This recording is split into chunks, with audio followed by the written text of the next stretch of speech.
तं सावधूतं हरिजनसहितं कृष्णचैतन्यदेवम् श्रीराधा कृष्णपदान् सगनललिता श्रीविशाखान्वितं च। जय श्री कृष्ण चैतन्य प्रभु नित्यानंद श्री अद्वैत गदाधर शिवासादि गौर भक्त वृंद।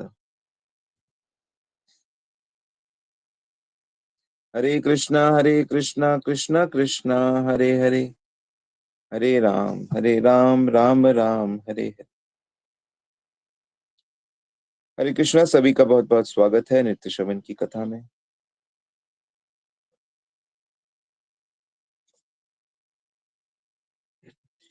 हम डिस्कस कर रहे हैं चैतन्य महाप्रभु की शिक्षाएं, और 5 प्रकार का शुद्ध ज्ञान होता है। हमने इंद्रियार्थ ज्ञान, नीति ज्ञान, ईश्वर ज्ञान, ब्रह्म ज्ञान के बारे में सुना। लेकिन जो सबसे ऊंचा ज्ञान है वो शुद्ध ज्ञान होता है। और शुद्ध ज्ञान में मैंने बताया था आपको, ये 5 प्रकार का भी होता है।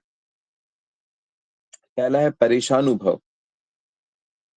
परेशानुभव मतलब ईश्वर का अनुभव, वास्तविक अनुभव।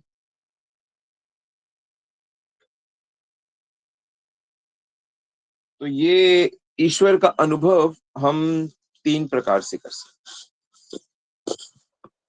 यानी परेशानुभव, ईश का अनुभव 3 प्रकार से होता है। फीलिंग, है ना, ईश्वर की 3 अलग अलग प्रकार की फीलिंग होती है। फीलिंग एक बड़ी अच्छी चीज है।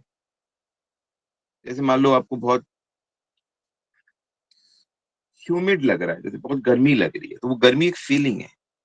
लेकिन जब भी आप पंखे के नीचे जाते हो या एसी के सामने जाते हो तो आपकी फीलिंग चेंज हो जाती है। आप बहुत प्यासे हो तो आपकी एक प्रकार की फीलिंग है, लेकिन जब आपको शीतल जल मिल जाता है, भरपूर मिलता है, तो आपकी फीलिंग चेंज हो जाती है।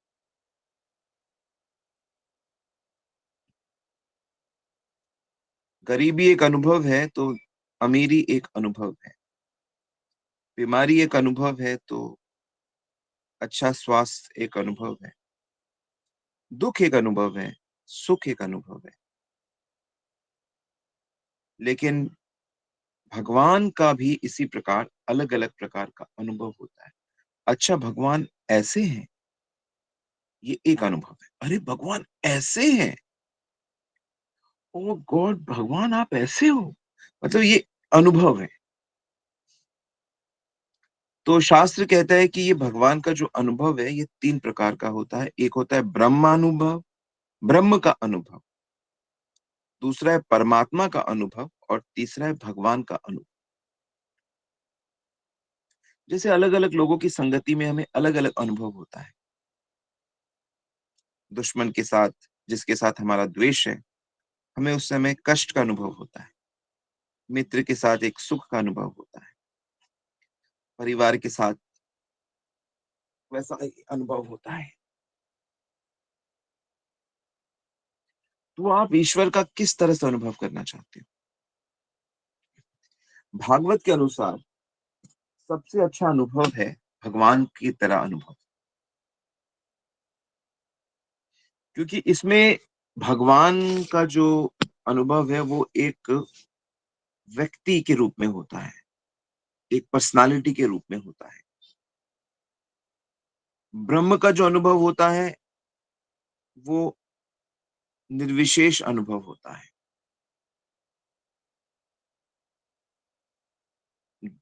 जगत में बहुत सी चिंताएं हैं, है ना, सविशेष चिंताएं हैं। तो ब्रह्म का अनुभव एक सविशेष नहीं, निर्विशेष भगवत भाव, ब्रह्म कहते हैं उसे।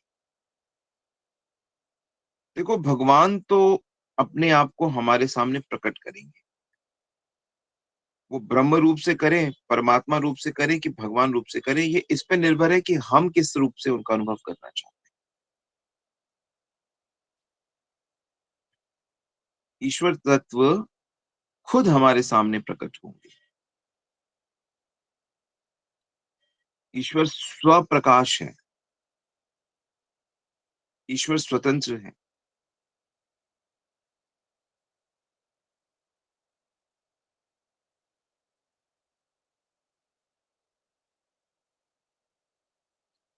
तो ज्यादातर जो लोग ज्ञान के माध्यम से ईश्वर को अनुभव करना चाहते हैं,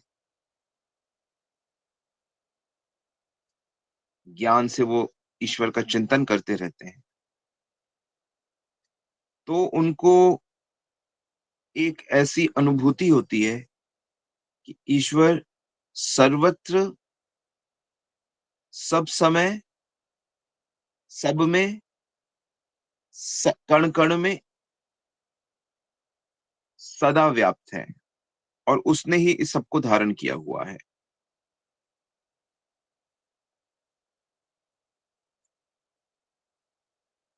यही ब्रह्म का अनुभव है।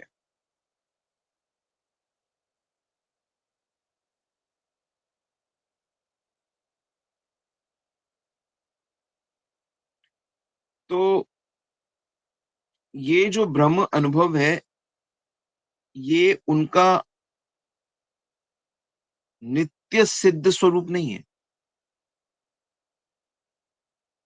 अनेक बुद्धिमान लोग, विचारशील व्यक्ति इस तथ्य का अनुभव करते हैं, लेकिन उनको वो जो परमानंद की प्राप्ति नहीं होती,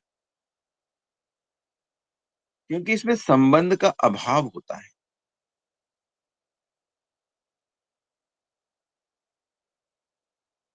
ये ईश्वर की बहुत कम समझ है। जैसे किसी भी विषय की समझ अलग अलग व्यक्तियों को अलग अलग होती है ना। थोड़ी बहुत समझ तो सेहत ठीक करने की आपकी भी है। सर्दियों में क्या बीमारी होती है, उसकी क्या दवाई है, क्या मेडिसिन है, नाम भी बता दोगे आप।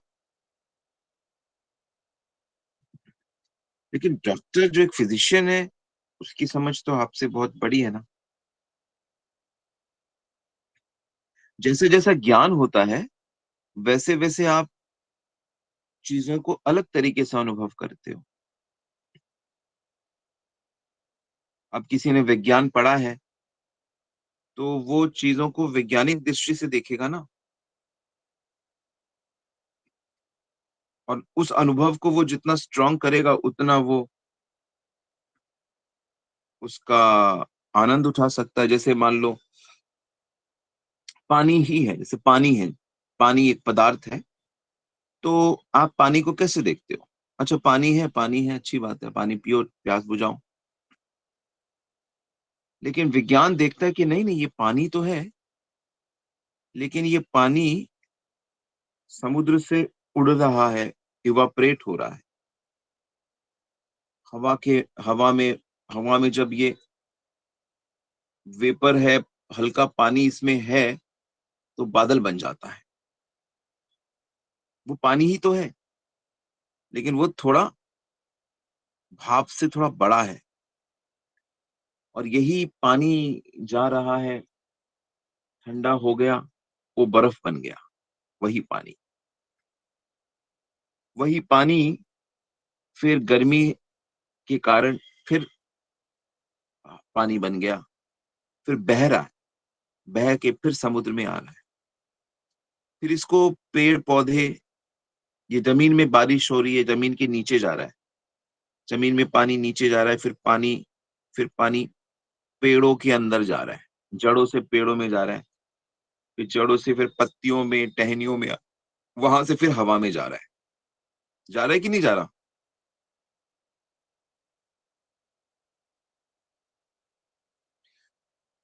पानी हवा में जा रहा है। तो कभी ये पानी हवा बन रहा है, कभी भाप बन रहा है, कभी बर्फ बन रहा है, कभी मिट्टी के अंदर जा रहा है, कभी मनुष्यों के अंदर जा रहा है, मनुष्यों के अंदर जा रहा है ये पानी। ये पानी शरीर से भी निकल जा रहा है, पसीने के रूप में निकल जा रहा है। ये पानी मूत्र के रूप में निकल रहा है, खून के अंदर जा रहा है। वही पानी सब जगह घूम रहा है। तो ये तो ज्ञान की समझ होती है ना, कि आप एक जल को अगर ज्ञान की दृष्टि से देखोगे, विज्ञान की दृष्टि से देखोगे, उसमें कौन से हाइड्रोजन और ऑक्सीजन के मॉलिक्यूल्स हैं, वो कैसे जुड़े हुए हैं, कैसे वो हर पानी हर चीज को अपने में घोल लेता है, कैसे वो लाल पीला होता है, कैसे वो हर जगह यूज हो रहा है, कितने मतलब देखने का नजरिया है, बस ज्ञान ज्ञान की बात है। आप पानी के बारे में ज्ञान बढ़ाओ, आप हवा के बारे में ज्ञान बढ़ाओ, अग्नि के बारे में बढ़ाओ, बिजली के बारे में बनाओ, मनुष्य के बारे में बढ़ाओ, हर चीज के विषय में आप जैसा ज्ञान बढ़ाओगे, आप उस चीज को वैसा अनुभव कर सकते हो। आपकी दृष्टि, समझ वैसे ही विकसित होती जाएगी। अब आपको ये निर्णय लेना है कि मैंने अपना अनुभव कैसा रखना है,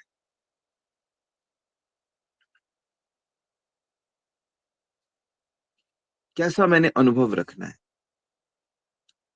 तो यदि आप ईश्वर का ब्रह्म रूप से अनुभव करना चाहते हो, निर्विशेष रूप से अनुभव करना चाहते हो ईश्वर को, तो आप वैसा ज्ञान बढ़ाइए, वैसे आप उपनिषदों का अध्ययन करिए, श्रवण करिए, उनके बताए हुए नियमों का पालन करिए, और फिर आप परमात्मा को, मतलब ईश्वर को ब्रह्म रूप से, निर्विशेष रूप से अनुभव करोगे।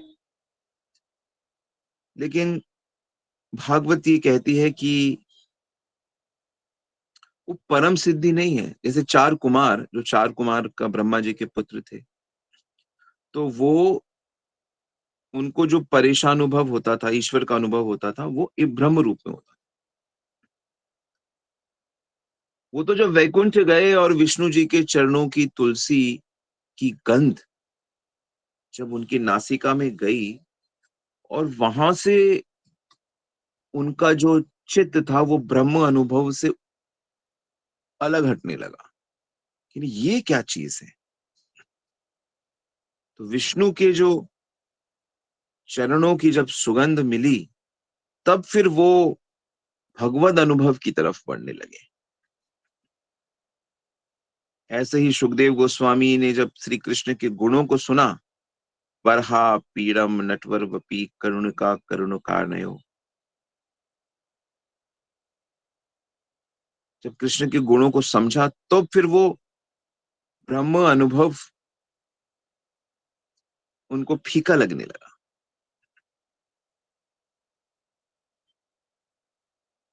क्योंकि उसमें ब्रह्म अनुभव में भगवत अनुभव उसको और उच्च चीज है। ऐसे ही जो दूसरा अनुभव होता है वो परमात्मा अनुभव होता है। मतलब ईश्वर का जो अनुभव है, ये शुद्ध ज्ञान है, ठीक है। इस शुद्ध ज्ञान के अंतर्गत हम लोग, आप समझ रहे हो सब लोग, ब्रह्म अनुभव मतलब ईश्वर सर्वत्र है, सब समय है, निर्विशेष है, सब कुछ टिकाए हुए है, सत्ता है उसी की, बस वही अनुभव।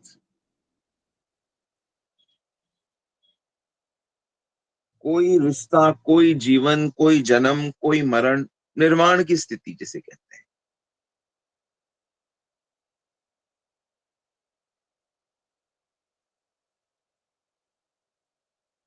तो दूसरा जो ईश्वर का अनुभव होता है, फीलिंग होती है, उसको परमात्मा अनुभव कहते हैं।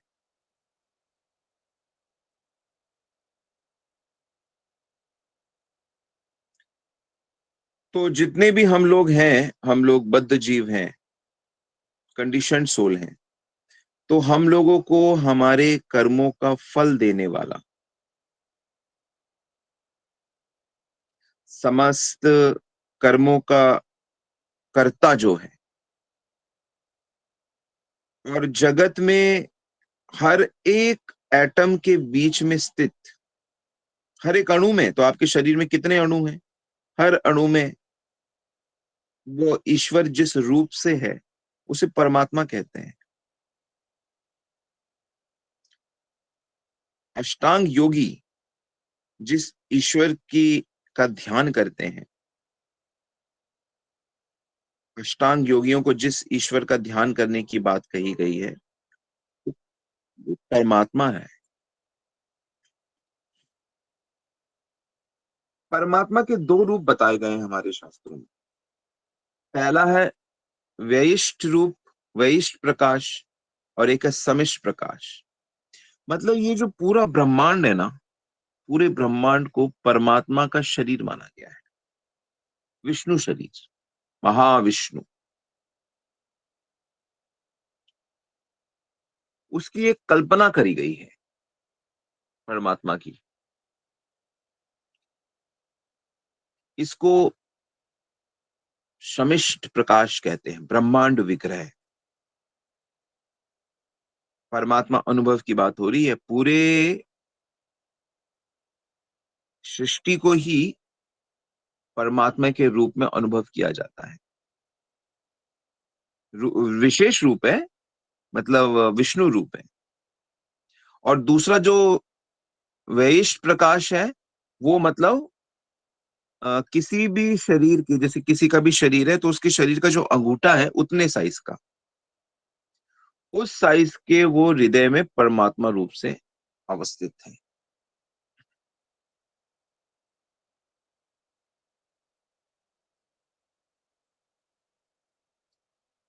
तो जो कर्म और योग का रास्ता अपनाते हैं, कर्म में जब वो निष्काम कर्म की अवस्था तक पहुंचते हैं और उस ईश्वर का चिंतन करते हैं हृदय में,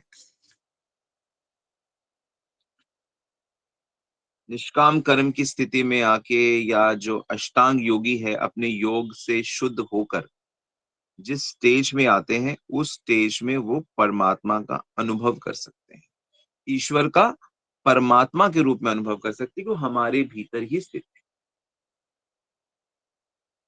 जैसे हम तो कह देते हैं कि ईश्वर अपने हृदय में है, विष्णु हमारे हृदय में है, कृष्ण हृदय में है, हम तो कह देते हैं, लेकिन उसका अनुभव होने से तो आप सुखी हो गए ना।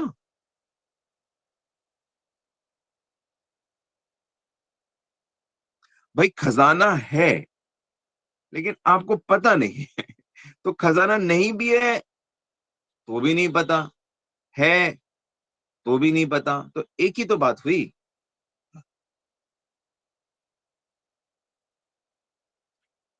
चीजें हैं, नहीं है तो अनुभव हो ही नहीं रहा है तो भी अनुभव नहीं हो रहा, तो इसका मतलब ही तो नहीं है। तो अनुभव ही तो मुख्य है। अनुभव कहाँ से होता है? मन से होता है, बुद्धि से होता है, इंद्रियों से होता है।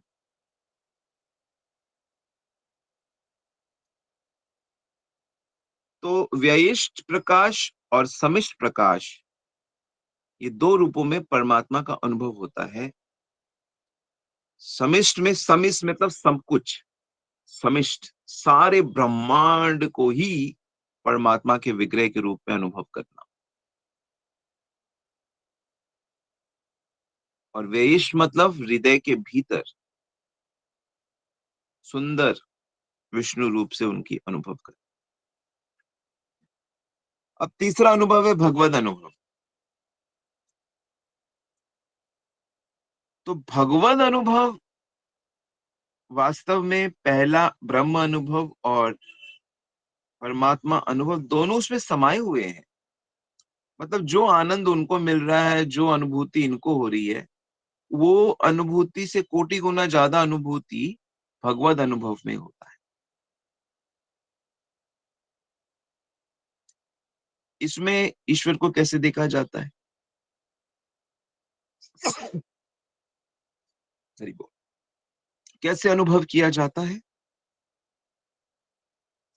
कि इनका एक बड़ा ही सुंदर रूप है, जो सर्वशक्तिमान है, सारे गुणों गुणों के आधार हैं वो, वे ही भगवान है।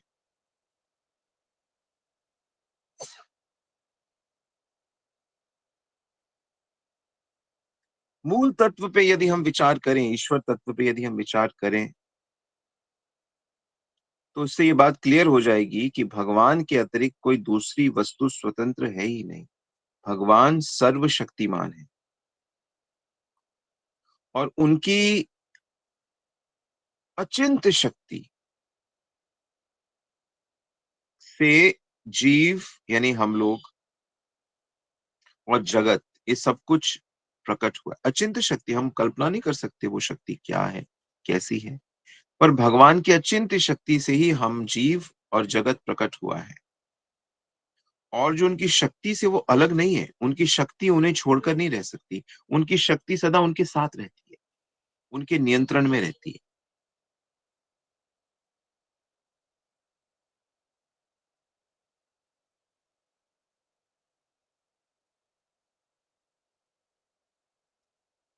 तो हालांकि हम उनकी और हम भी उनकी शक्ति हैं, हम भी उनकी शक्तियां हैं, तटस्थ शक्ति हैं। तो शक्ति हम भगवान की शक्ति हैं, तो हम भगवान के साथ हैं हमेशा। क्योंकि क्योंकि शक्ति हमेशा शक्तिमान के साथ रहती है। लेकिन तो हम तो उनसे अलग भी हैं। तो हम भगवान से अलग भी हैं, हम भगवान के साथ भी हैं। तो एक ही समय पे अलग भी हैं और साथ भी हैं। तो ये इसका अचिंत्य स्वरूप है। इसलिए चैतन्य महाप्रभु कहते हैं भेद अभेद।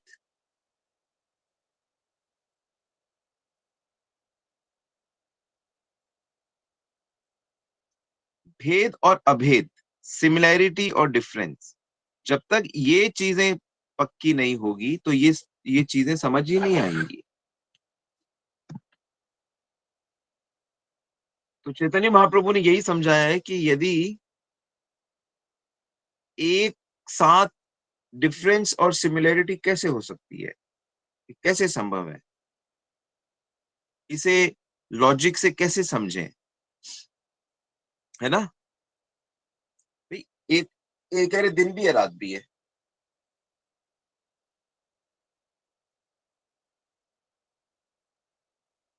तो इसका उत्तर क्या है कि लॉजिक से इसे आप समझ नहीं सकते। इसीलिए भगवान को अचिंत्य कहा जाता है। क्योंकि भगवान लॉजिक यानी कि युक्ति से परे हैं, परे।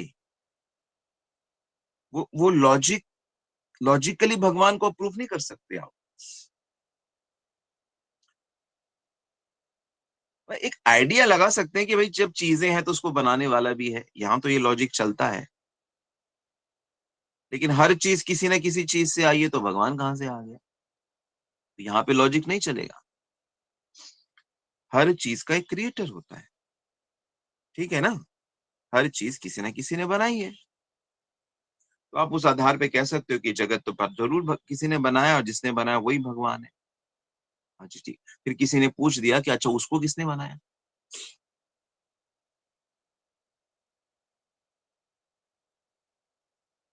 तो आप चुप हो जाओगे। आप कहोगे कि अरे ऐसे थोड़ी होता। आप वो कहेगा कि अरे आप यही तो समझा रहे हो कि हर चीज को बनाने वाला कोई है। हाँ जी, तो भगवान को बनाने वाला कौन है? आपका वही लॉजिक जो ये प्रूफ कर रहा है कि भगवान है, वही लॉजिक प्रूफ कर देगा कि भगवान नहीं है। नास्तिक जीत गए आपसे। और इसीलिए नास्तिक ईश्वर पे विश्वास नहीं कर पाते, क्योंकि वो लॉजिक से देख रहे हैं, वो विज्ञान से देख रहे हैं ईश्वर को। ईश्वर का ये क्वालिटी शास्त्रों में बार बार बताया गया है कि वह चिंतन के परे है, अचिंत्य है।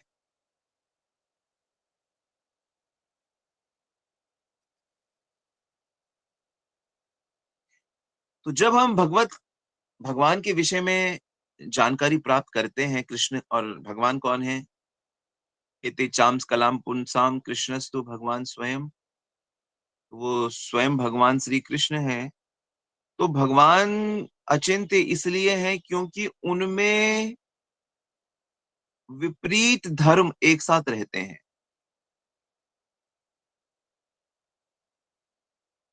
भगवान एक ही साथ निराकार भी हैं, अभी बताया आपको ब्रह्म रूप से, तो एक ही साथ वो बहुत सुंदर विग्रह भी उनका है। यानी उनमें विशेषता भी है तो उनमें निर्विशेषता भी है। अचिंत्य है भाई, नहीं समझ सकते। उनको नहीं समझ सकते, हाँ, लेकिन उनको भक्ति से समझ सकते हैं।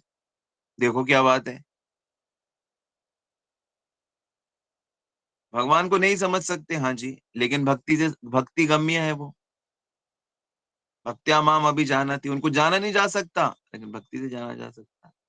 भगवान सम है, समूहम सर्वभूतेषु, लेकिन वो भक्तों का पक्षपात करते हैं, भक्तों का पक्ष लेते हैं, वो निरपेक्ष है वो।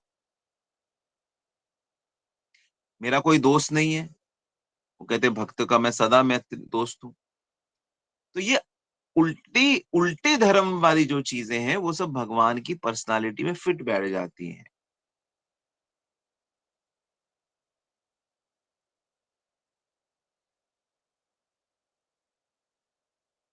निराकारवादी बोलते हैं, अद्वैतावादी नहीं नहीं, सब एक है, सब एक, सब एक, सब वही है, सब। वो निराकार तत्व कह के उसको उसको समझने की कोशिश करते हैं।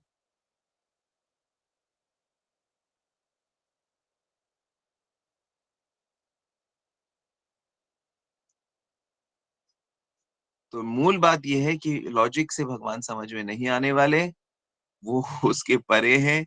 केवल भक्ति से ही वो अपने आप को हर जीव के आगे प्रकट कर देते हैं। ये ले भाई, तेरा काम बन गया, तूने प्रयास किया, ये ले तेरा काम बन गया। जल्दी कर देंगे काम भगवान, जब सच्चा प्रयास होगा तो प्रकट कर देंगे अपने।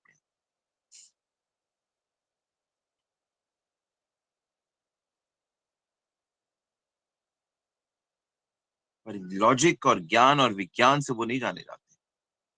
वो समर्पण करना पड़ेगा, वो इंद्रियां शुद्ध करनी पड़ेंगी, भक्ति करनी पड़ेगी, फिर उनकी प्रसन्नता होने पे वो प्रकट हो। ठीक है। हरे कृष्णा। शिला प्रभुपाद की जय, गुरु महाराज की जय। आई होप ये क्लास समझ में आई आपको। मैंने तो कोशिश करी। कॉन्सेप्ट तो डिफिकल्ट है, लेकिन अगर आप ध्यान से सुनोगे और लिखोगे तो ब्रह्म अनुभव, परमात्मा अनुभव और भगवत अनुभव में थोड़ा अनुभव कर पाओगे, जान पाओगे। इसकी और चर्चा करेंगे आगे। आनंद आ रहा है सबको? भक्ति के विषय में थोड़ा डिटेल्ड हम लोग डिस्कस कर रहे हैं, अन्यथा ये सब डिस्कस करने का मौका मिलता कहाँ है। तो इस तरह आप लोग आकर उत्साह बढ़ा देते हो क्लास में आकर, और रेगुलर आते हो और रेगुलर आते रहो। तो मुझे आशा है कि हम लोग अवश्य ही उस भगवत अनुभव में परफेक्ट हो जाएंगे।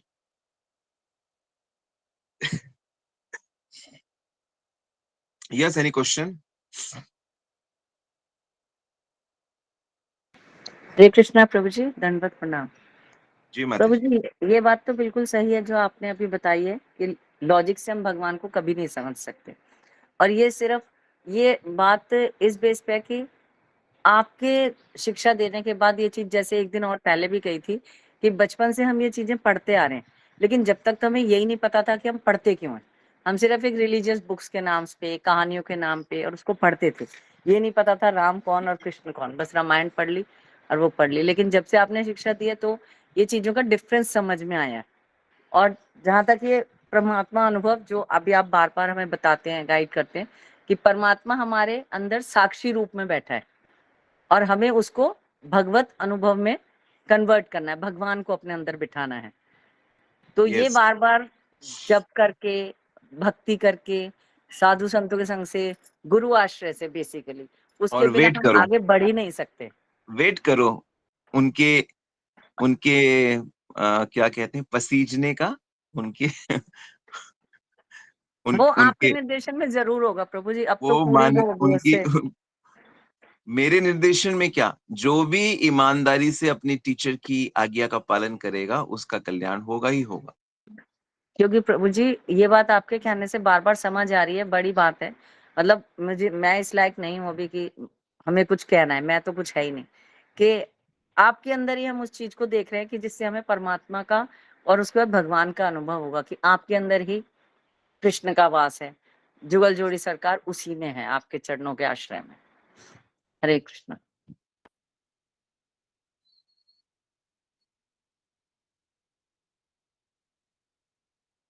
तो शिक्षक गुरु के प्रति श्रद्धा का भाव रखना अति आवश्यक है, क्योंकि उनके माध्यम से हमारे भीतर, हमारे ऊपर कृपा बहती है।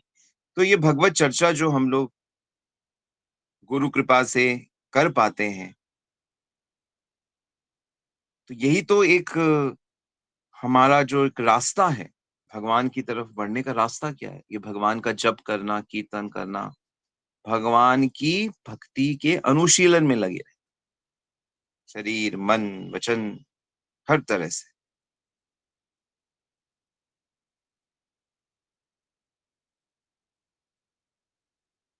यस, और कोई सवाल किसी का? हरे कृष्णा स्वामी जी, दंडवत प्रणाम। जी अलका आप माती। जब पढ़ा रहे थे, समझ रहे हैं, सब कुछ है, लेकिन एक अंदर से ये लगता है कि हम लोग आपके संरक्षण में ज्यादा सुरक्षित हैं, क्योंकि हम लोग भक्ति मार्ग में हैं, जो बहुत सरल और सहज है। और ये तो शायद तभी उद्धव को बिल्कुल गोपियों ने रिजेक्ट कर दिया था। हरे कृष्णा प्रभु जी, बहुत कठिन है ब्रह्म ज्ञान और ये सब समझना, हम लोगों से परे है।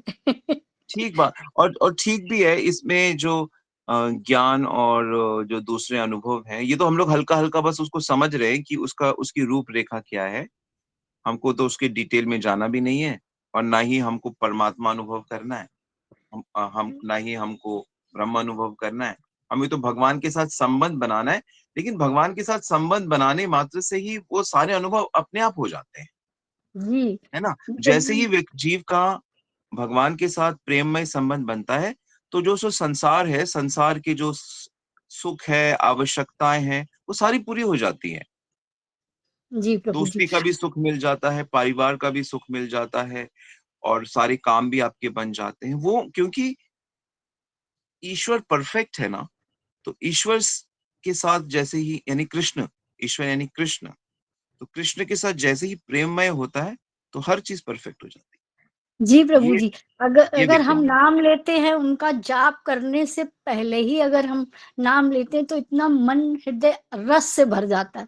और हाँ, अच्छा अच्छा, वो ये ब्रह्म, बात आपने बोली, मैं अभी अभी जब पीछे ऋतु माता जी बोल रही थी, तो मेरे को याद आ रहा था, मैं बोलूंगा, लेकिन मैं भूल गया। वो ये बात कि कुछ भी करने से पहले ये देखना है कि मैं ये क्यों कर रहा हूँ। जैसे नाम जप क्यों कर रहा हूँ, मैं परिवार में हूँ, मैंने परिवार क्यों बनाया है? मैं एक नौकरी कर रही हूँ, मैं क्यों नौकरी कर रहा हूँ? मेरा पर्पस क्या है? तो मैं एक मनुष्य हूँ, मैं चाहे स्त्री हूँ, पुरुष हूँ, मैं क्यों हूँ? मुझे क्या, मेरा मेरा लक्ष्य क्या है? तो जी जब प्रभु तक जी। ये वाली, अब जैसे कोई बच्चा स्कूल जाता है, पढ़ने जाता है, तो उसको ये पता होना चाहिए मैं स्कूल क्यों आया हूँ, मेरा मूल लक्ष्य क्या है।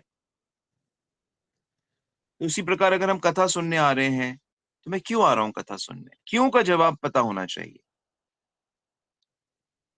अगर मैं कोई एक कंपनी में जॉब कर रहा हूँ, स्कूल में मैं पढ़ा रहा हूँ, या मैं एक हाउसवाइफ हूँ, तो मैं क्यों हाउसवाइफ हूँ, और मेरा क्या करना है मुझे। तो फिर इस प्रकार से जब हम देखेंगे भक्ति को, कि मैं क्यों भक्ति कर रहा हूँ, कि मुझे भगवान से प्रेम हो जाए, तो मूल लक्ष्य जब सामने रहेगा, तो आप बस आगे बढ़ते चले जाओगे। जी प्रभु ठीक जी। है। जी धन्यवाद प्रभु जी।